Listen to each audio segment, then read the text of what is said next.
هنا صوت المنتدى. صوت المنتدى بث إذاعي يأتيكم يومي الأربعاء والسبت من كل أسبوع، وفي الأوقات من 8 إلى 9 مساء أيام الأربعاء، ومن 9 إلى 10 مساء أيام السبت بتوقيت إريتريا. صوت المنتدى على الموجة القصيرة 15245 كيلو هرتز أو 19 متر باند.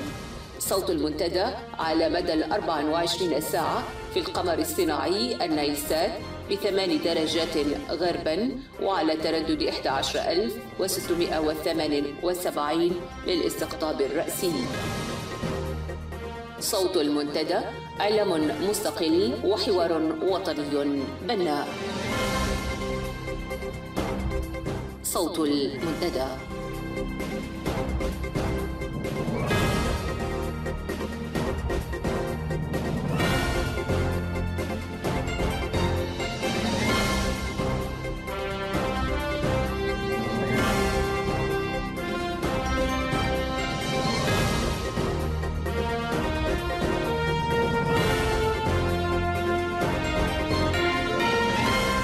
المستمعون الأكارم، مساء الخير وأهلا ومرحبا بكم في منتدى السبت. معكم أمل علي، أحييكم وأبدأ معكم هذه الساعة والتي سنتحدث فيها عن مناسبة هامة ووطنية، هي مناسبة عيد التحرير. قبل ذلك سأذهب إلى الأخبار، وسيرافقني في هذه الساعة زميلي الأستاذ جمال عثمان همد، فأهلا بكم.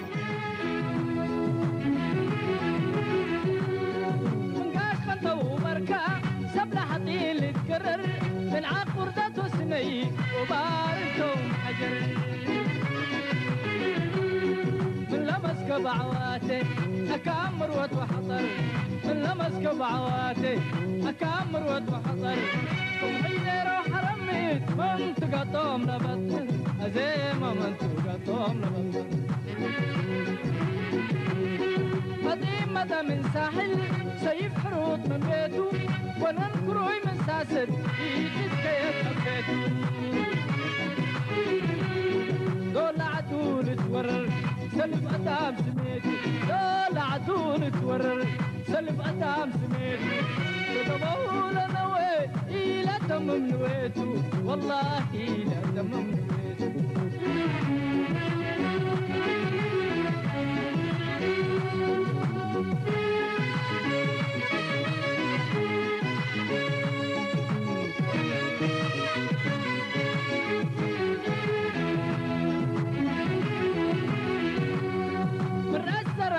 الحل كرو منار وريد تلل بلو برقة أكبر من ساوي تنحيد. ولاد وادي عن سبا اللوم حيوت شقري، ولاد وادي عن سبا اللوم حيوت شقري. تتقدر ساعتهم حكونا ووقلكي زي ما حكونا ووقلكي.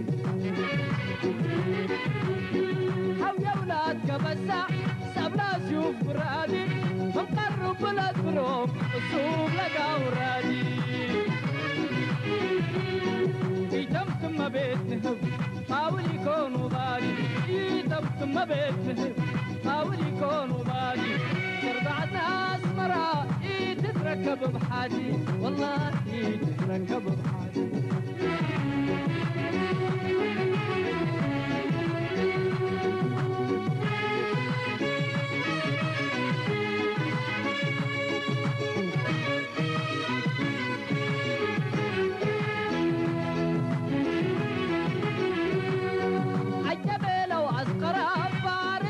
من سمر اللي تقرب لمايو المفاق المنبحر. بات حمالا ساري عنوان نكون تأمر، بات حمالا ساري عنوان نكون تأمر. إلا بحر ناياتها تتورد من جفر، والله تتورد من جفر. صوت المنتدى.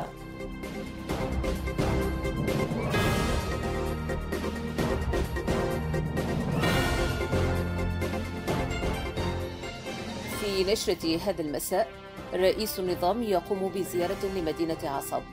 نقل لواءين من منطقة ترانا إلى الحدود الإريترية الإثيوبية. قوات البحرية تهاجم قرية أدعيلو. والسلطات في بارونتو في حالة هلع إثر انتشار منشورات مضادة للنظام ورفع درجة التأهب وسط القوات الأمنية في البلاد.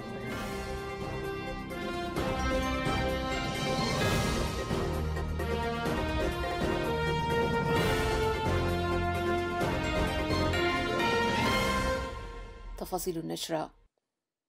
قام رئيس النظام إسياس أفورقي بزيارة سريعة إلى مدينة عصب صباح الثلاثاء 19 من مايو، وهي الثانية من نوعها خلال 5 أسابيع. زار فيها قيادة ومقرات القوات الإماراتية وقيادتي القوات البحرية الإريترية والمنطقة العسكرية الشرقية التي غاب قائدها العميد موسى رابعة عن كل الأحداث التي شهدتها المنطقة مؤخرا. هذا ولم يكترث الرئيس بحضور القائد أو غيابه، كما لوحظ أن الرئيس وللمرة الثانية تعمد عدم مقابلة قادة القوات القطرية ولم يزر مواقع تواجدها. هذا وتشير المعلومات أن الطاغية إسياس أفورقي لم يعد يحدد موقع تواجده ولا مسكنه ولا مكتبه، وأصبح يتنقل بشكل سري مغيرا موقعه بشكل مستمر. نقلت سلطات إسياس أفورقي لواءين من جيش الاحتياط من منطقة تارونا في الحدود الإريترية الإثيوبية إلى ضواحي أسمرة. تم ذلك في 21 من مايو الحالي، وعلى الفور عقدت معهم عدة اجتماعات أوضح لهم فيها بأن العدو ينوي القيام بهجوم عسكري، ثم جرت عملية توزيعهم في مهام دوريات أمنية بالعاصمة وضواحيها. في ليلة السبت 16 من مايو الجاري قامت وحدات من قوات البحرية مدعمة بوحدات أخرى من مشاة البحرية بمداهمة قرية أدعيلو التابعة لإدارة وقيرو الواقعة على بعد 30 كيلومتر شمالي مصوع، وذلك على خلفية بدء عمليات تهريب البشري عبر البحر الأحمر. قرية أدعيلو يسكنها بالكامل مواطنين من الرشيدة، وأسفرت عمليات الدهم عن ضبط عدد من الشباب من الجنسين من غير الرشيدة أو سكان المنطقة المحليين. ويذكر أن مثل هذه الحملات غالبا ما يحدث فيها تبادل لإطلاق النار وضحايا من الطرفين، ولكن لم يسبق أن حوصرت أي قرية برا وبحرا بهذا الشكل غير المسبوق.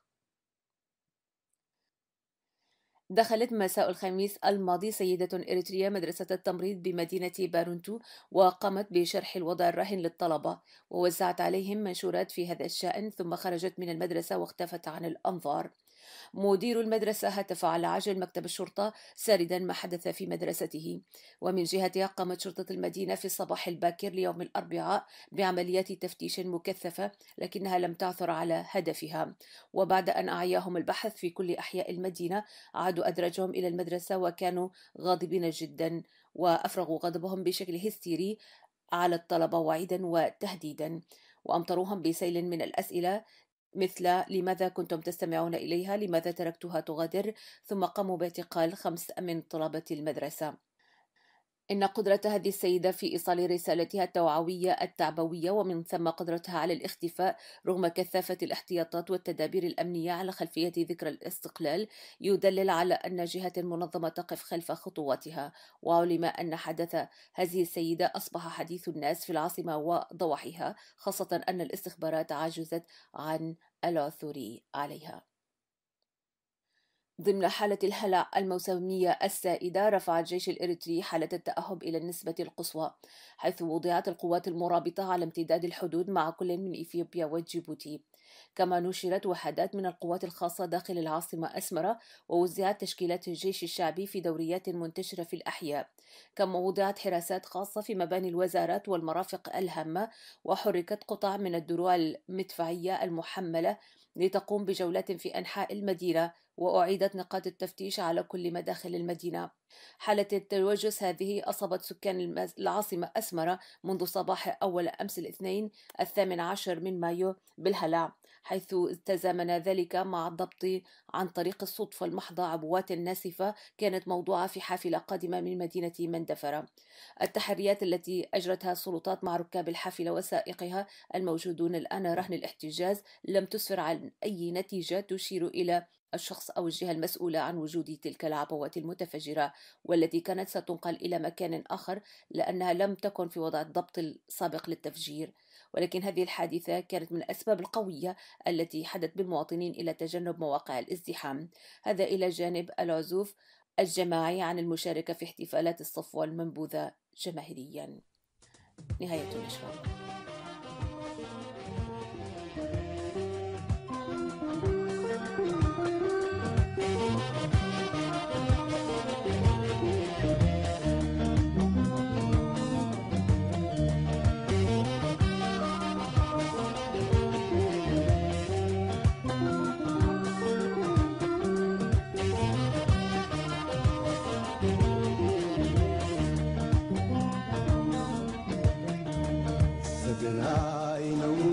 sada سنربيت قمزلو كايدا تتواريت شكور ذي خدا حبروني اندو ما بيا خدا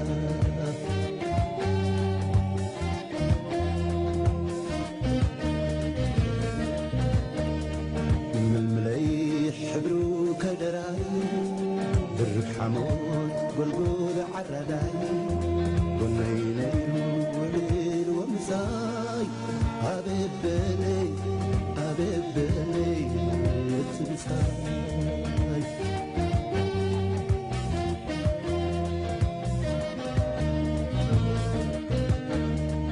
في ماي قيح حوي بشلي أعود خينات خينو بدبلي في ماي قيح حوي بشلي أعود خينات خينو بدبلي كاتا براشا بتخافلي قلب ثواني بتخفل عليه دبنا تدنانيتو قد مخلنات حجام تفوتو دبنا تدنانيتو قد مخلنات حجام تفوتو لقات تخلي وتروت فتو عير خوان لا حنتو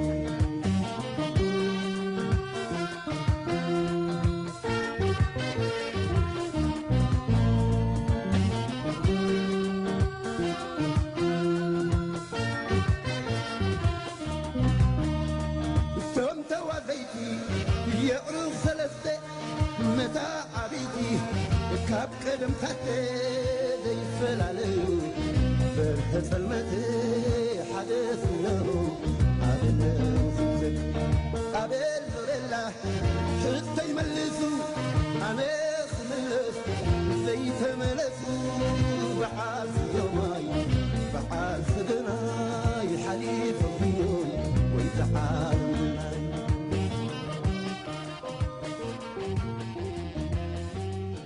مساء الخير مرة أخرى مستمعي الكرام، ونحييكم في منتدى السبت، ونحن نخصص هذه الساعة للاحتفاء بذكرى الاستقلال المجيد، ويرافقني زميلي الأستاذ جمال عثمان همد. مساء الخير أستاذ جمال. مساء الخير أمال، ومساء الخير المستمع الكريم، وكل سنة والجميع بخير، كل سنة وإريتريا بألف خير إن شاء الله. إن شاء الله جمال. يعني أعزائي المستمعين، تأتي ذكرى الاستقلال هذا العام كما الأعوام السابقة، وهي تحمل الكثير من المرارات على مستوى يعني معاناة شعبنا في الداخل وفي الخارج أيضا، ويقوم دائما نظام أسمرة بالتغطية على هذه المرارات، والتي هي بسبب سياسته الفاشلة بإقامة مهرجانات للزيف والخداع التي يعني لا تنطلي على شعب شعبنا.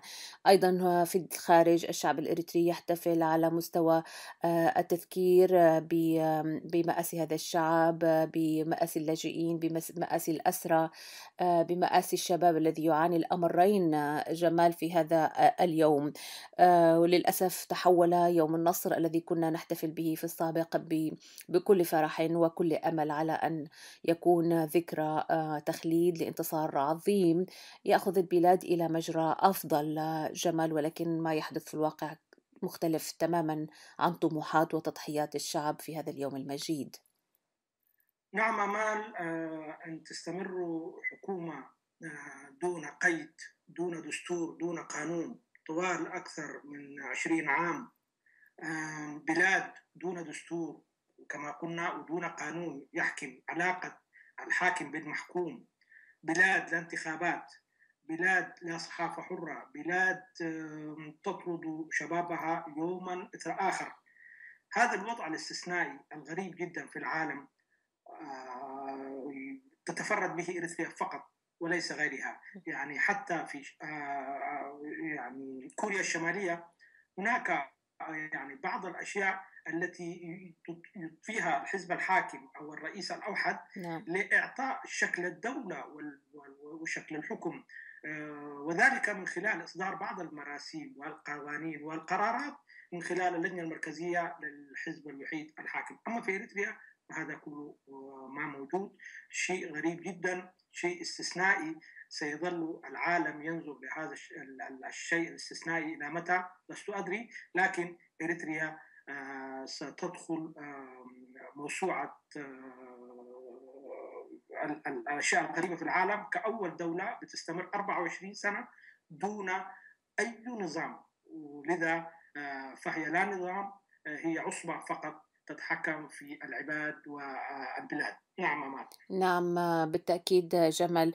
يعني هذه الاحتفالات تأتي في خضم يعني معاناة واضحة وكبيرة جدا للمواطن. يعني إذا أخذنا بشكل بسيط ما يعانيه المواطن الإريتري اليوم بعد سنوات عقدين من التحرير، هو يعاني من وضع اقتصادي سيء جدا، حيث تدهور كبير في الخدمات التي تقدمها الدولة، وهي دولة مؤسساتها فاسدة وغير قانونية كما قلت جمال.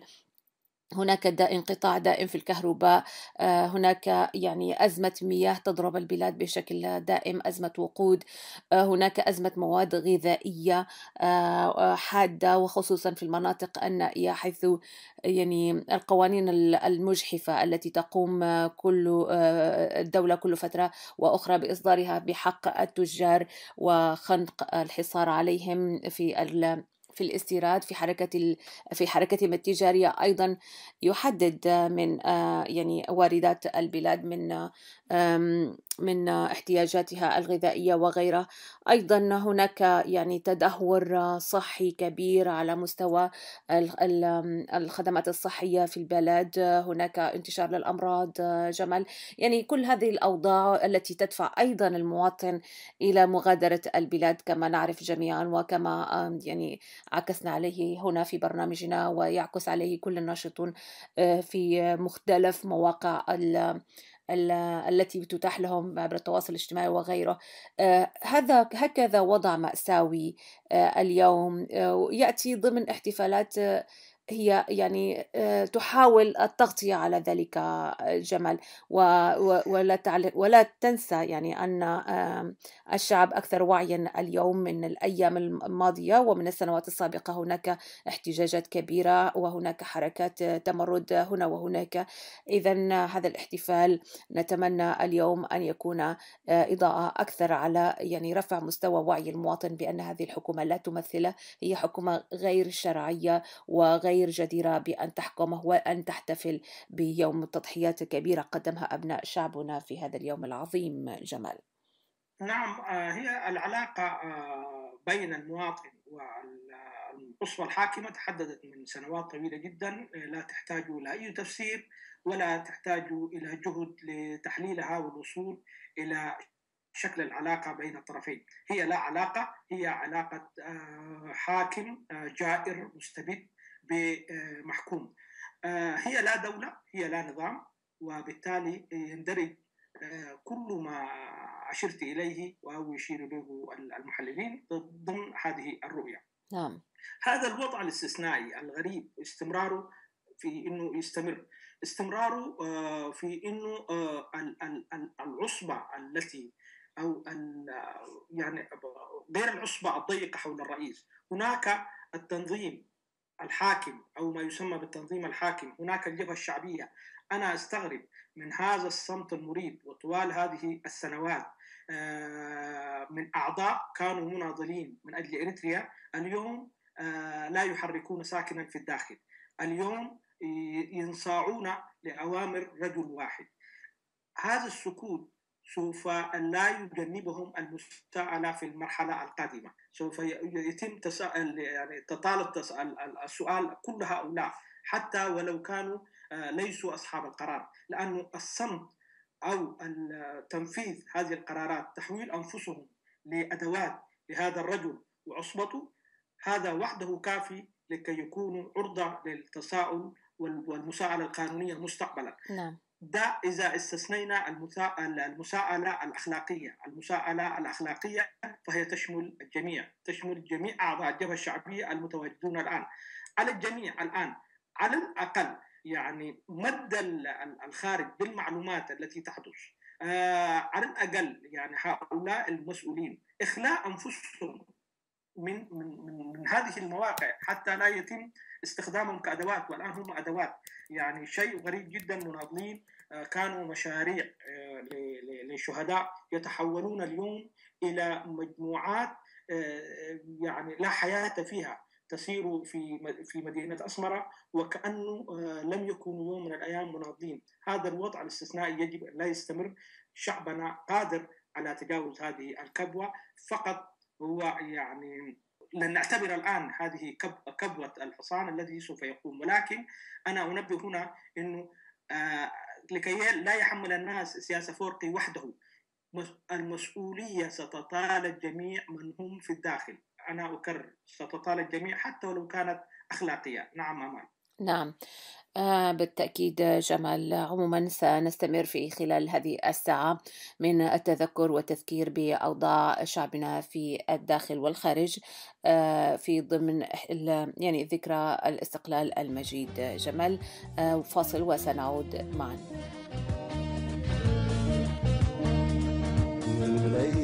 حبرو كدراي برد حمود بلبل عرناي وليلو ومساي حبيب بني نبي كيدو وتنساي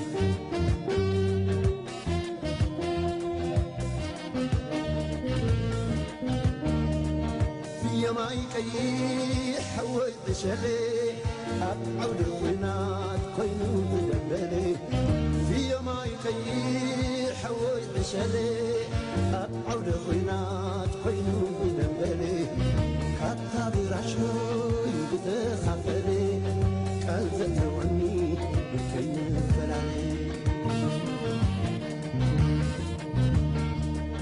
جبجبنا له تدمنيتو نقدم كلنا هجامي فرطو جبجبنا له تدمنيتو نقدم كلنا هجامي فرطو لقاس تلفني وترو تفتو عيرخب كوار مداح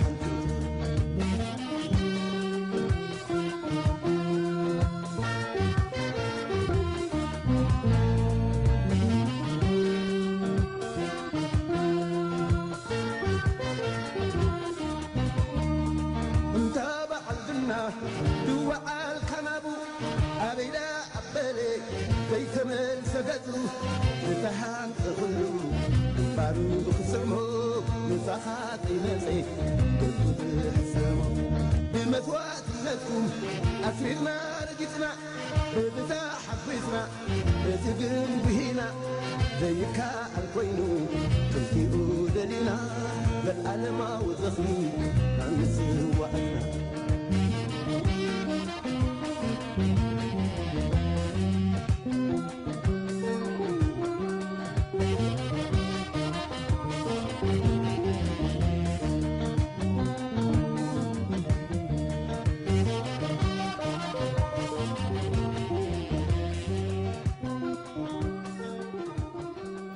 عودة مرة أخرى أعزائي المستمعين إلى استديو المنتدى، ونحن نغطي احتفالات عيد الاستقلال المجيد، والتي هي كما قلنا يعني ليست احتفال بمعنى الكلمة.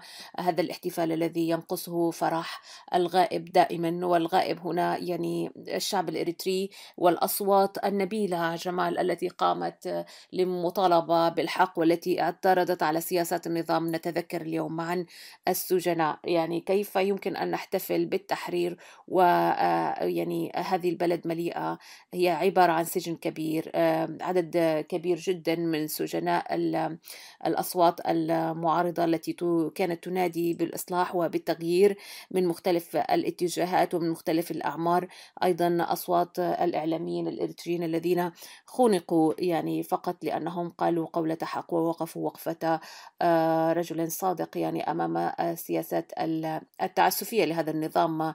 جمال، أيضا أحب هنا أن أنوه أن تكرار ذكر إريتريا كبلد في رأس القائمة للدول التي تنتهك الحريات الشخصية والصحفية، والتي يعني تنعدم فيها تماما جميع أشكال الحريات، هذا بحد ذاته يعني يعتبر بصمة عار في تاريخ هذا النظام الذي سيكون دائما ذكره بهذا الشيء مهما حاول أن يغطيه باحتفالات ومهرجانات وبهرجات يصفق لها المنافقون والانتهازيون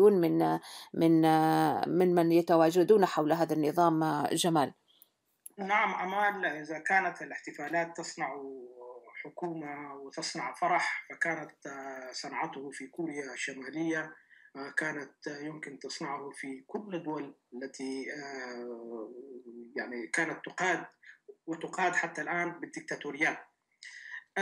هنا يجب أن ننتبه إلى أن هذا الملف، ملف المعتقلين، سجناء الرأي، زملاء الصحفيين، الطلاب، العمال، الدعاة، رجال الدين المسيحي، هذا الملف لم يتم تحريكه بالشكل اللازم وبالشكل المفيد الذي يمكن أن يكون واحد من المحركات الأساسية لمواجهة العالم وتعرية النظام في الداخل. كل ما يتم الآن هو عبارة عن نشاط يقوم به البعض من المجموعات في مراكز التواصل الاجتماعي في النت. أنا أعتقد أن هذا الملف يجب تحريكه بشكل أفضل مما هو عليه الآن، يجب تحريكه بشكل مبتكر لكي نكشف المأساة الحقيقية في بلادنا. إن هناك من هو مسجون ما قبل الاستقلال، من هو معتقل ما قبل الاستقلال، كان في سجون الجبهة الشعبية ورحل إلى من الاحتلال إلى الدولة الوطنية، ولا زالت هذه الدولة الوطنية بين قوسين تحتجز هؤلاء. ثم ألحق بهم مناضلين من أجل الحرية كانوا يوم من الأيام كما كنا هم مشاريع للشهداء. بعد ذلك الطلاب، ثم المعلمين، ثم رجال الدعوة الإسلاميين والمسيحيين وإلى آخره. هذه المعتقلات تضم كل شرائح المجتمع الإريتري، كل قاطبة، يعني لم يستثنى منها أحد. يجب تحريك هذا الملف. هذا الملف يجب أن يكون المرشد الأساسي لنا جميعا لتوحيد صفوفنا ولمناقشة قضايانا بشكل بعيد عن التوصيفات التي تسود الساحة الإريترية الآن، الساحة الإريترية المعارضة. هذا الملف يجب تفعيله، يجب التعاون معه بجدية أكثر، لأنه لا تكفي، هو يعني لا يكفي إدانة النظام لوحده، بل سيصيب العالم كله بالخجل. نعم. عندما يعرف أن هناك من تجاوز مدة اعتقاله أكثر من 30 عام. يعني أنا أستغرب أن هذا الملف لم يحرك بالشكل المطلوب. يجب أن تتوحد كل القوى السياسية ضمن هذا الملف لكي تحركه، بدلا من التصنيفات ومحاولات التقسيم التي تتم في الساحة الإريترية المعارضة وتوصيف النظام بأوصاف غير صحيحة. نعم. هي لا تنطبق عليه ولا تنطبق على الأوضاع في الداخل أمل. نعم بالتأكيد جمال، وهنا نقف اليوم يعني نحيي كل سجين إريتري، سجين رأي وسجين حرية في سجون النظام، ونقول لهم أننا معهم دائما، وسنسعى جاهدين في كل في موقعه من أجل أن لا يغيب يعني صوتهم ووجودهم، وأن يعني أن يؤخذ لهم الحق. وهذه يجب أن تكون من أولويات أي قوى تسعى إلى تغيير مستقبلا في البلاد. جمال، ملف السجناء الإريتريين ملف شائك ومعقد وإنساني ومليء بالمرارات والأحزان، وهو ملف مهم جدا.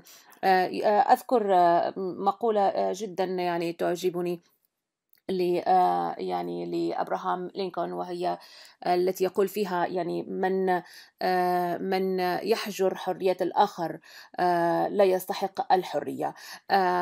هذه المقولة يعني أنا أود أن أتوجه بها إلى من يعني يغضون بصرهم وقلوبهم عن مأساة الشعب اليوم، ويحتفلون ويرقصون في شوارع أسمرة أو في قاعات الاحتفالات في المهاجر وقاعات السفارات الإريترية، سفارات النظام. هؤلاء الذين ينكرون وجود الظلم، والذين تعمي قلوبهم يعني كل هذا الزيف. جمال، لن تستمتعوا بالحرية ما دام هناك سجين واحد، سجين رأي في إريتريا. نحن نرفض هذا، وهذه ليست احتفالات حرية، هذه احتفالات زيف ويعني واستنكار لوجود شعب بأكمله يعني مهجر وسجين. جمال، سنأخذ فاصل ونعود مرة أخرى لنتابع هذه التغطية، فابقوا معنا.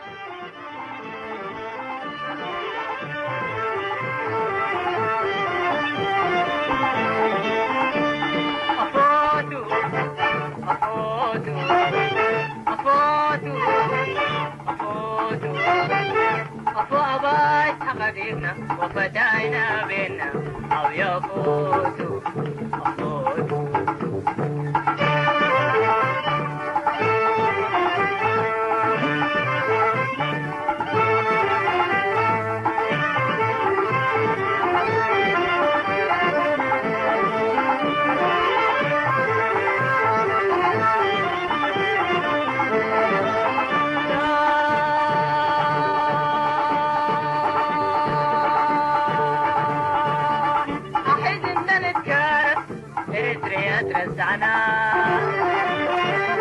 أحد إن نتكارف إريتريا ترسعنا، وميت الإقلاب فقرنا وقلات الأحرف عنا، ميت الإقلاب فقرنا وقلات الأحرف عنا، نعنو عندك كامنا وانت واحد سمعنا، أباي هلا قرانا ننفر من عدنا، أباي هلا قرانا ننفر من عدنا.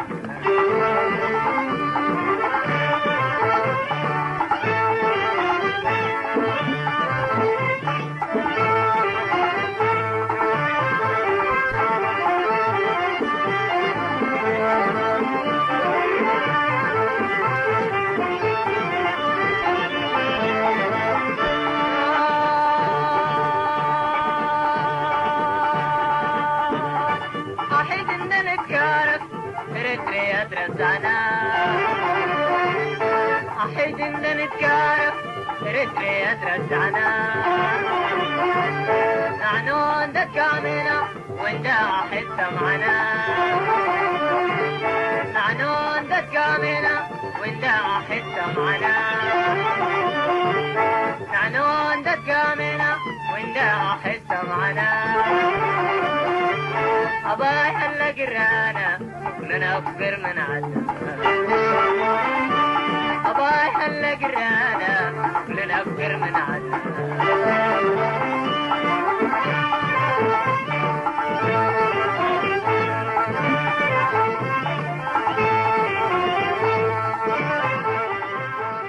عودة مرة أخرى أعزائي المستمعين إلى احتفائنا بيوم التحرير. أيضا من الأشياء التي نريد أن نقف عليها في هذه المناسبة هي وضع اللاجئين الإريتريين في خارج الوطن، في السودان، في إثيوبيا، في إسرائيل، في ليبيا، في كل مكان. يعني أعوام من ما بعد الاستقلال أنتجت كم مضاعف من اللاجئين الإريتريين الذين معظمهم من الشباب الذي يفر كما نعلم جميعا، ولم يعد هناك شيء يخفى على الكل، وهو نتيجة سياسات هذا النظام الظالمة في حق الشباب بشكل خاص. جمال. نعم أعمال، يعني ما يوصف له يعني وصل بالحال بالنسبة للاجئين الإريتريين أن يفعل أي شخص بهم ما يريد. يعني كمثال الآن يسيطر على معسكر الشقراب كله ومن حوله ضابط أمن واحد يفعل ما يريد، يغلق المكتبة، يحجز ملفات الناس، يمنع الناس، يسمح للمهربين بالدخول، يسمح للمهربين بالعمل في الداخل، يطلع بطاقات يعني غير صالحة وغير قانونية، يأخذ من الناس أتاوات، يفعل ما يريد. ما بين الشقراب والعاصمة السودانية مسافة ساعات، السفارة الإريترية موجودة هناك. قانونا الحكومة الإريترية هي المسؤولة عن كل مواطن موجود على ظهر هذه الأرض قانونا، هذا هو القانون. لكن يبدو أن الحكومة الإريترية لا تهتم بأحد، ولا يعني علاقة لها بما يجري لأي إريتري أيا كان في أي مكان. وهذا شيء مؤسف، ويعني شيء غير أخلاقي، وشيء مؤسف جدا ومخجل، يعني مخجل جدا أن يكون في الخرطوم سفير إريتري وأن يفعل أي رشايدي في الحدود أو أي ضابط أمن أو أي بوليس أو أي شرطي أو أي منتسب لجهاز الأمن والمخابرات يفعل ما يريد بالإريتريين والإريتريات. يعني من عمليات الاغتصاب لعمليات النهب المنظم لعمليات التهريب لعمليات كلها تتم داخل الأراضي السودانية، والحكومة الإريترية لا تحرك ساكنا. يزعجها فقط أن يتحدث أحدهم في مذياع أو في تليفون أو في يكتب شيء ما في النت، يراقبها أو لا، ويحجروا الحريات في الداخل، وهمهم الأساسي هذا هو. أما ما يجري للمواطنين الإريتريين فلا علاقة لهم به، وهذا شيء مؤسف. أن يأتي أيضا ممثل الحكومة الإريترية في جنيف مجلس حقوق الإنسان ليقولوا كلاما لا علاقة له لا بالعقل ولا بالواقع، يعني شيء مؤسف جدا. أنا أعتقد يعني على المنظمات المدنية والقوى السياسية الإريترية الآن أن تتحرك على الأقل تتجاوز خلافاتها من أجل هذا الإنسان البسيط المعذب ما بين الصحراء والبحار والمحيطات. على الأقل إعطاء الأمل بأنه هو إريتري حتى لا يكره أنه سمي بهذه التسمية أنه هو إريتري. هذا شيء مؤسف جدا. أمان على الجميع الآن نتحرك، ليس هناك وقت لتحميل هذا أو ذاك، لكن المسؤولية القانونية طبعا هي الحكومة الإريترية، لكن الآن بدون تحميل أحد على الأقل أن نتحرك جميعا من أجل نصرة الإنسان الإريتري في كل مكان. نعم بالتأكيد جمال، هذا شيء مهم. يعني أثني كلامك بخصوص الخطوات التي يجب أن تقوم بها القوى المعارضة المدنية بشكل خاص والسياسية أيضا، حتى أحيانا لا نرى يعني حتى يعني إصدارات صحفية أو إدانات أو تحرك أو رسائل موجهة إلى حكومات الدول التي يعني يلجأ إليها الإريتريون كالسودان وإثيوبيا وغيرها. يعني من كما يقال أضعف الإيمان، يعني أن تتكلم، أن ترسل يعني رسالتك وتوصل اهتمامك ويعني قلقك على موضوع اللاجئين الإريتريين. هناك تقصير واضح من القوى المعارضة، فنتمنى أن يكون بسهم أكبر. وما زال العمل المعارض الخاص باللاجئين هو عبارة عن مجهودات فردية أو مجموعات قليلة جدا هي التي تعمل في هذا الإطار.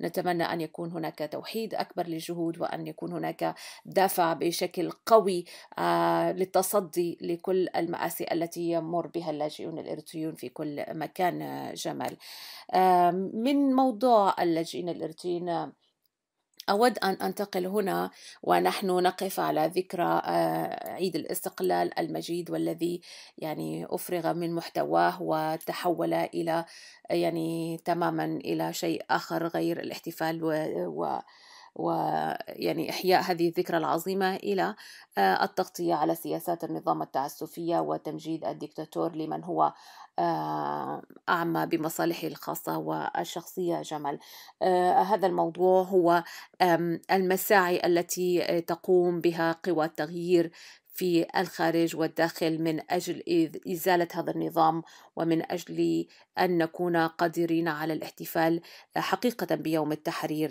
جمال، سنعود إلى هذا بعد فاصل قصير. إريتريا تعرفت ويتحدث قلاقانا وأنا عدم ظلمنا لا على الحقيان، أنا عدم ظلمنا لا على الحقيان.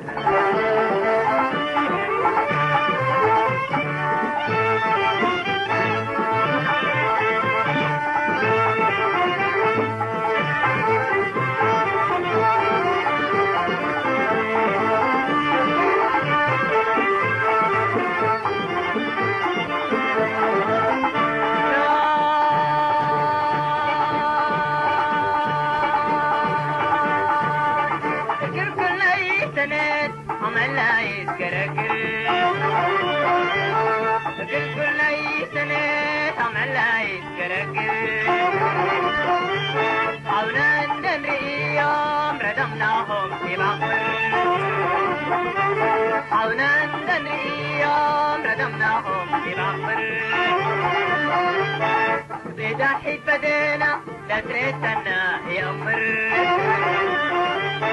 بدحيت بدينا لا تريتنا يا أمر. سكيت بدحيت ريقو وسبتي ما يفكر، سكيت بدحيت ريقو وسبتي ما يفكر.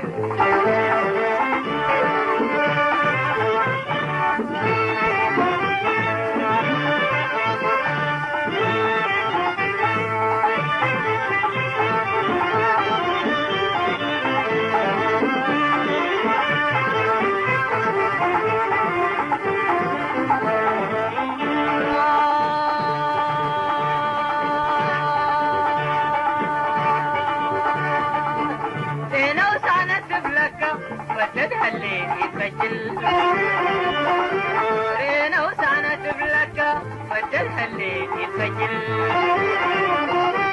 ومن نسوق يتفكر فمسافر قلت نادل. كانوا بايات الثاني شمس المرعات وتنقل، وتستنا سوت كيد قلت اسمع وتسل،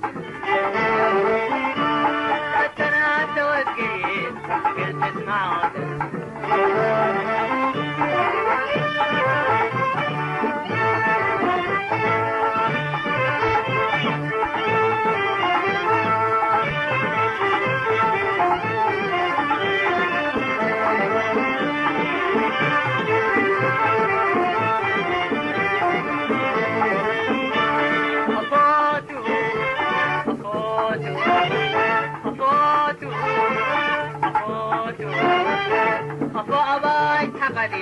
وفتاينا بينا أو يفوتوا.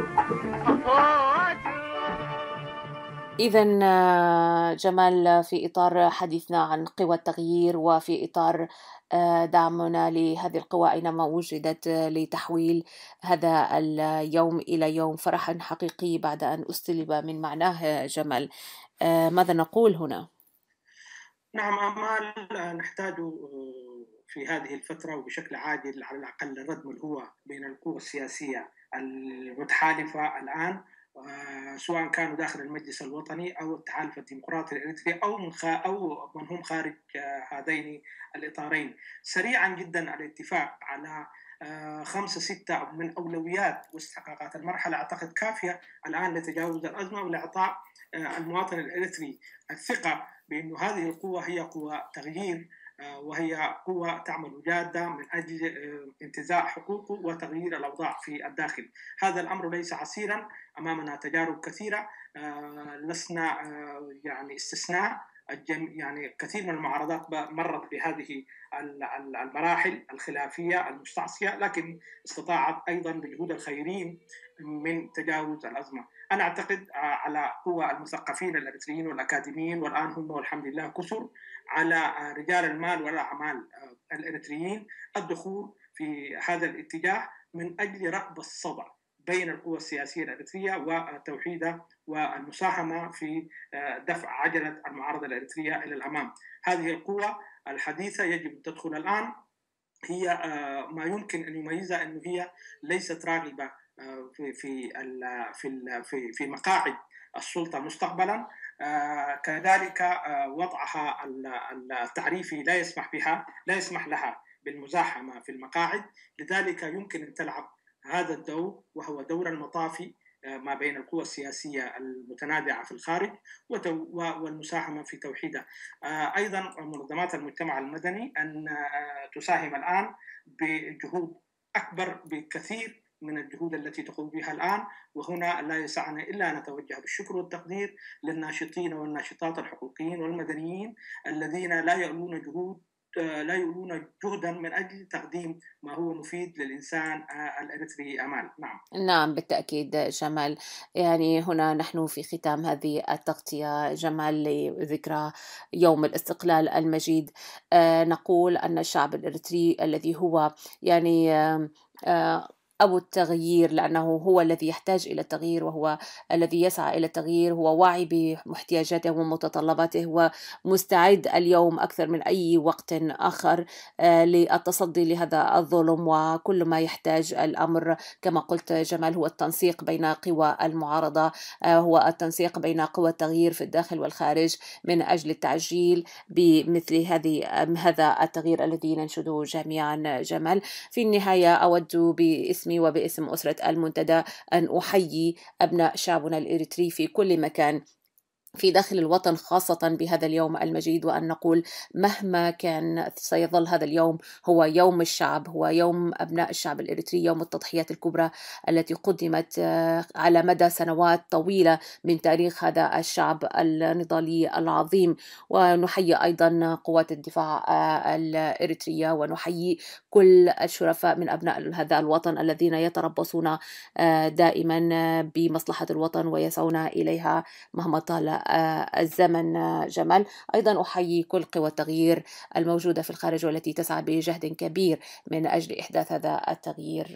جمال، أنا أيضا أحيي معك المناضلين والمناضلات في سجون ومعتقلات النظام القائم والأسرة القائمة في داخل إريتريا، كما أتوجه التحية خاصة للزملاء الصحفيين المعتقلين، وتحية أيضا للزملاء الموجودين خارج المعتقلات والعاملين في الصحافة في إريتريا، وهم يكابدون قطعا، هم يكابدون، ولكن ليس بالأمر السهل الآن أن يفعلوا ما يمكن أن يفعله أي صحفي. عموما التحية لهم، تحية لكل المناضلين والمناضلات، التحية للمرأة الإريترية بشكل خاص، وهي تكابد يعني هذه المكابدة، تكابد في أسرتها، تكابد في معيشتها، تكابد في حياتها. هي تحية خاصة لهذه المرأة المناضلة، وقطعا نقول للجميع التغيير سنة الحياة. بالتأكيد. شكرا على مرافقتنا في هذه الساعة جمال.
صوت المنتدى.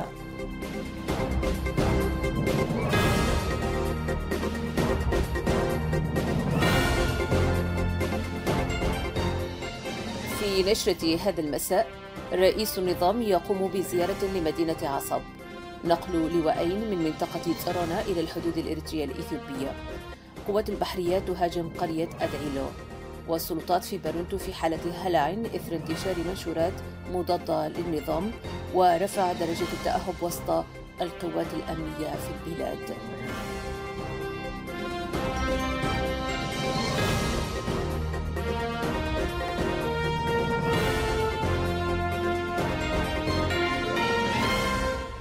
تفاصيل النشرة. قام رئيس النظام إسياس أفورقي بزيارة سريعة إلى مدينة عصب صباح الثلاثاء 19 من مايو، وهي الثانية من نوعها خلال 5 أسابيع. زار فيها قيادة ومقرات القوات الإماراتية وقيادتي القوات البحرية الإريترية والمنطقة العسكرية الشرقية التي غاب قائدها العميد موسى رابعة عن كل الأحداث التي شهدتها المنطقة مؤخرا. هذا ولم يكترث الرئيس بحضور القائد أو غيابه، كما لوحظ أن الرئيس وللمرة الثانية تعمد عدم مقابلة قادة القوات القطرية ولم يزر مواقع تواجدها. هذا وتشير المعلومات أن الطاغية إسياس أفورقي لم يعد يحدد موقع تواجده ولا مسكنه ولا مكتبه، وأصبح يتنقل بشكل سري مغيرا موقعه بشكل مستمر. نقلت سلطات إسياس أفورقي لواءين من جيش الاحتياط من منطقة تسارونا في الحدود الإريترية الإثيوبية إلى ضواحي أسمرة. تم ذلك في 21 من مايو الحالي، وعلى الفور عقدت معهم عدة اجتماعات أوضح لهم فيها بأن العدو ينوي القيام بهجوم عسكري، ثم جرت عملية توزيعهم في مهام دوريات أمنية بالعاصمة وضواحيها. في ليلة السبت 16 من مايو الجاري قامت وحدات من قوات البحرية مدعمة بوحدات أخرى من مشاة البحرية بمداهمة قرية أدعيلو التابعة لإدارة وقيرو الواقعة على بعد 30 كيلومتر شمالي مصوع، وذلك على خلفية بدء عمليات تهريب البشري عبر البحر الأحمر. قرية أدعيلو يسكنها بالكامل مواطنين من الرشيدة، وأسفرت عمليات الدهم عن ضبط عدد من الشباب من الجنسين من غير الرشيدة أو سكان المنطقة المحليين. ويذكر أن مثل هذه الحملات غالبا ما يحدث فيها تبادل لإطلاق النار وضحايا من الطرفين، ولكن لم يسبق أن حوصرت أي قرية برا وبحرا بهذا الشكل غير المسبوق.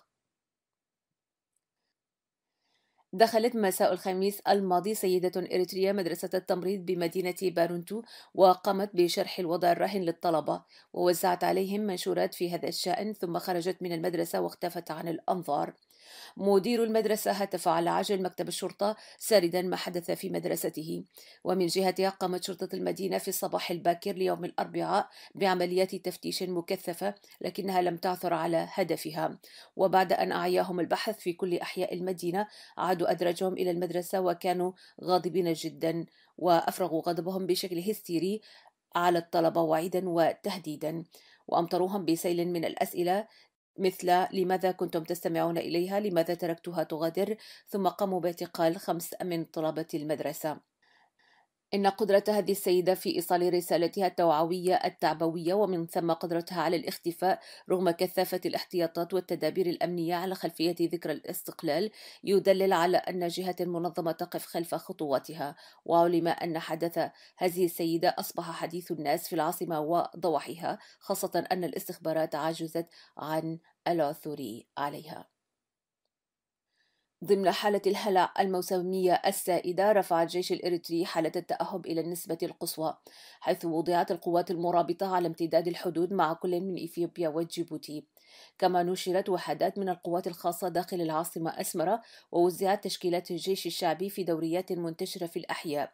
كما وضعت حراسات خاصة في مباني الوزارات والمرافق الهامة، وحركت قطع من الدروع المدفعية المحملة لتقوم بجولات في أنحاء المدينة، وأعيدت نقاط التفتيش على كل مداخل المدينة.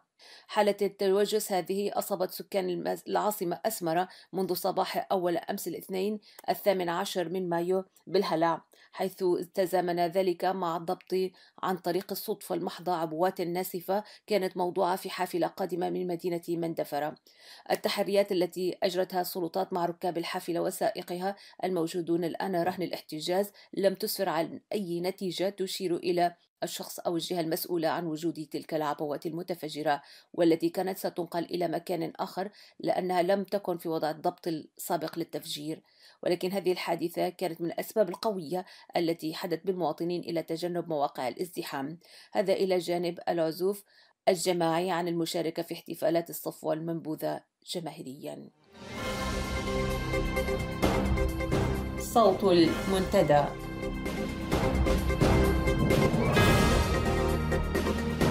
أشكر مستمعي الأكارم، إلى أن نلتقيكم في الأسبوع القادم. لكم تحياتي وتحيات فريق الإذاعة، وكل عام وأنتم بخير.